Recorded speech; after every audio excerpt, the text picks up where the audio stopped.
Hey there, it's good to see you. I hope that you're enjoying an incredible weekend. Thank you for taking time out to watch these 9 tips I'm going to share with you about staying motivated to shop my stash. I've wanted to film this video for several weeks and I thought now is the perfect time to give yet another perspective. I've been extremely inspired by all of the project panning challenges going on right now, the anti-hauls, discussions about what's great and what's not as far as going to shop at Sephora for the 20% off sale. So like I said, another perspective, perhaps some of these tips could work for you. I know these are tried and true, so I hope that you find something helpful from it. If not, it's just another resource in terms of staying motivated to get creative with the makeup we have at home. So first tip that has been absolutely game-changing for me the past couple of months is to put my makeup where I can see it. If you like to have storage baskets with your project pan items or weekly makeup baskets, or you like the acrylic storage system, if you put your makeup where you can see it, it's so much easier to stay motivated because you are aware of what you own. I have an acrylic drawer system in front of me. The bottom drawer I put my everyday makeup that I'm panning. The second drawer in it I have eyeshadows and different things so that when I look at it, I'm reminded of kind of colors that I own. The top two drawers, I have eyeshadow bases and lip products. We'll get to that in just a little bit. And then I have an acrylic file organizer with my palettes. And I've got a smattering of palettes so that I'm consistently thinking about what I own. So when I see new palettes, it's a lot easier for me to think, okay, I've got something similar. Let's try out a combination that I have at home. So like I said, it's been game-changing for me just to kind of take a different look at my makeup and see the possibilities with different combinations instead of feeling like I'm missing out when I'm watching hauls or going into the stores. Tip number 2, another game changer. I did this a couple months ago, and that is to completely reorganize my makeup. Change up how I store everything, pull it all out so I see it, and then rearrange it. Like if you have the Alex drawers, shake up how you're storing your makeup in it because it will change your perspective and help you to look at your makeup with new eyes and make you feel like you are rediscovering products in your collection. One of the things that I used to do is I used to keep my backup stash in a large dresser drawer in my bedroom. It was great, it was efficient, but what I noticed about myself is if those products are out of sight, they're definitely out of mind. I have the type of personality, I don't like a lot of clutter. I like my life to be streamlined, but when it comes to makeup, it was really hindering me because I'd forget what I owned and I'd be in the store and I'd pick up extra concealer or extra lip gloss or an extra eyeshadow. And then I'd get home and go, oh, I've already had it. It's sitting right here. So what I did is I took everything out of that backup stash.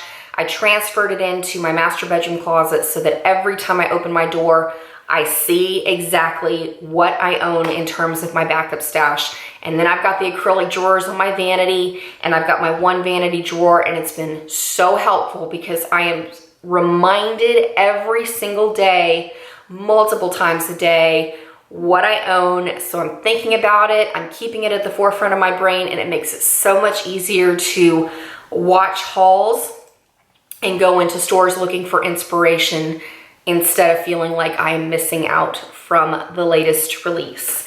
Tip number 3. This is another thing that you don't have to do it all the time, but wipe down your products.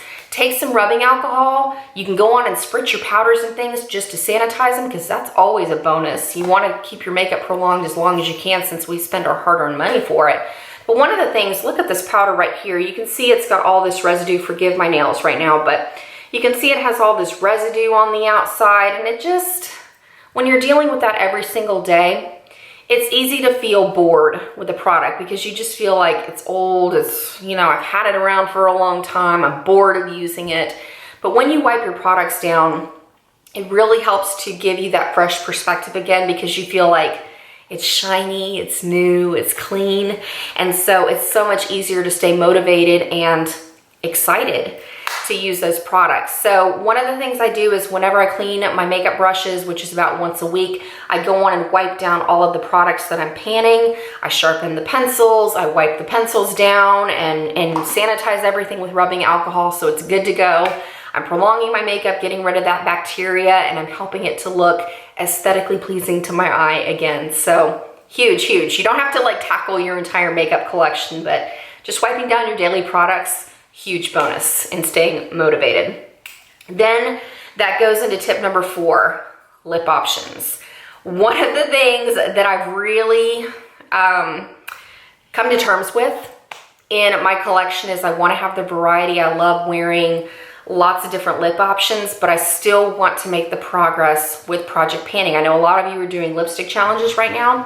One of the things that I've done that has worked for me is I take my top acrylic drawer here and I have one brand of each particular lip color so that I have tons of options in terms of having different formulas, but I have one color in each variation. Like I have one deep purple, one fuchsia, one red, one deep vampy color. I've got a brown, a nude, a berry. In gloss, I have one that is not shimmery, one that is shimmery. I have a metallic lipstick, and so that way I'm giving myself the variety I crave to wear with the looks as I pan palettes, but I'm also limiting my options so that I keep consistent progress, and then I'm not feeling like I'm just letting lipsticks go to waste and expire. So I'll go through those when I do my seasonal vanity tour so you can see exactly what's in there. But like I said, if you pick one red, one nude, one berry, one vampy color, one deep purple, metallic finish, the lip gloss and all that, you will feel like you have exactly what you need when you want it. But like I said, you're limiting those options to where you're not just feeling overwhelmed every time you sit down to do your makeup. Then that goes into number 5, and keeping the variety. One of the things that I do is I take my large palettes, like let's say I have the Kat Von D Me Vita Loca Remix palette, the Lorac Mega Pro, some of those gigantic palettes. I take inspiration from smaller duos, trios, and quads because those aren't as overwhelming, but you can put those color combinations using what you have in the larger palettes. So then you kind of have a jumping off point so you're not just looking at the large palette going, I don't know what to do with this. You know what I mean? So take inspiration from those smaller things. Like one of the looks I've done with my Stila in the light and in the no palettes for my Pan That palette is I got inspiration from a matte quad that was released with the Tribal collection. I've also gone through and I've used NARS duos for inspiration, and then I find transition shades and highlighting shades, and I work out, you know, a look using 4 or 5 shadows, or I look at a trio from a drugstore. I figure out what I have in my high-end collection because I like those color combinations put together. You can always find inspiration, or if there's like a Dior quint that you want, but you don't want to spend the money, figure out how to use your big palettes at home and dupe those colors, and then you can rock a very similar look. You can always find inspiration, stay in your stash, and then it will help you to look at your palettes with, once again, some fresh eyes and creativity, which goes into number 6, incorporating other palettes. If you're doing a Pan That palette like I am, one of the things that has done for me is it's gotten me in the habit of using items out of my backup stash. I no longer look at palettes as one-stop shop, especially as I start finishing shades.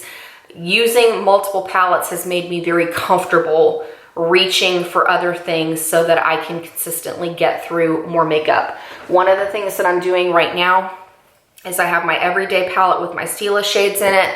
I'm also going into my Lorac Mega Pro to finish the look off. So like I said, it just gets me in that mind frame. It gets me looking for comparable shades. It gets me looking for dupes so that I'm not feeling like I have to repurchase things when I go into the store. Like once I'm done with the palette, I'm good. I'll figure out how to mimic the look with something else. So it's constantly getting me comfortable with continuing to work through my stash and getting excited about the things that I own. Then tip number 7, this has been huge for me in terms of lip products, but it's all about clearing your head and clearing your space by getting rid of the expired products. I hold on to powdered products for longer because I keep them sanitized, I store them appropriately, but I really had to come to a harsh reality with my... Yeah, as I was saying before my camera cut out, I had a lot of lipsticks that just went bad. So one of the things that I did as I was clearing out my makeup collection is I went through and I smelled all the lipsticks, I looked for texture changes, consistencies, and I pretty much made the decision that any of my lipsticks that were 2 years old and beyond that, 2 years and older, get rid of them. Clear the space, clear the clutter. At first, it's overwhelming and discouraging because you feel like I'm getting rid of so much variety and I've spent all this money, but the reality of it is, I know for me, I get a lot more creative when my options are limited because, like I talked about with that lipstick drawer, having one of each color, it makes me think outside the box of how I'm going to use each of those things instead of just looking at 15 red lipsticks and then being like, which one should I use? Because, you know, they can all have different tones and different, you know, a little bit slightly different shade and things like that, but it gets to be very overwhelming when you're trying to just get your makeup and go to work for the day or run your errands or take care of your family or go out to dinner. It just gets to be too much. So clear your head, clear your space of those products that are just making you feel a little bit burdened. Or if you have tons of eyeliners, go through and pick out the ones you want. Another hurdle I had was colorful liners. For a long time, part of my makeup routine was I was using colorful liners on my lower lash line. I have finally gotten to the point that a lot of them expired. They dried out on me because I had some of those 24/7 liners from Urban Decay. They all dried out and separated from the sides of the pencil. I can use shadow to do that now. So that was one of the things that I realized. All I need is a black eyeliner and a brown eyeliner. Like, let's get real. And then I can use colorful shadow on my lower lash line to get that pop of color that I crave. So once again, clear the space, clear your head. It makes the biggest difference, and it honestly leaves you feeling a little bit more creative than when you have all of that variety sitting in front of you. Then going into number 8, I'm a huge advocate for this. I always talk about it, and that is to multitask your products. I love multitasking eyeshadow in particular, using it in your brows, using it for contour, using it for bronzers when you have those matte shades that can work for the contours of your face, using it as blush, using it as highlighter. Bethany from Glamour with Grace put out a fantastic video not too long ago using silver eyeshadow to create a metallic lip in addition to using it on her eyes. She also used an eyeshadow from her panning as bronzer on her face. Multitask those products. It will breathe new life into things that you may not be as fond of initially.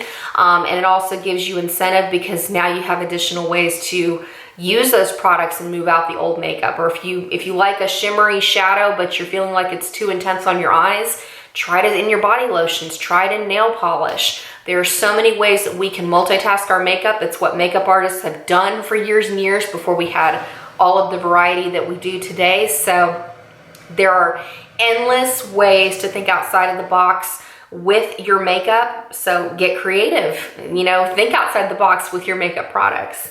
And then that goes into my number 1, number 9, but it's really changing your mindset and your perspective when you come onto social media, when you're seeing people's hauls on YouTube, or you're seeing Instagram photos of brand new products and releases and the hype that ensues from people talking about how fabulous things are. And I know, like with all of the palette releases in the past couple of weeks, to new lip products and new foundations and things that are coming out for the Christmas season, change your mentality to look at hauls as a means to be inspired instead of a means to go shop.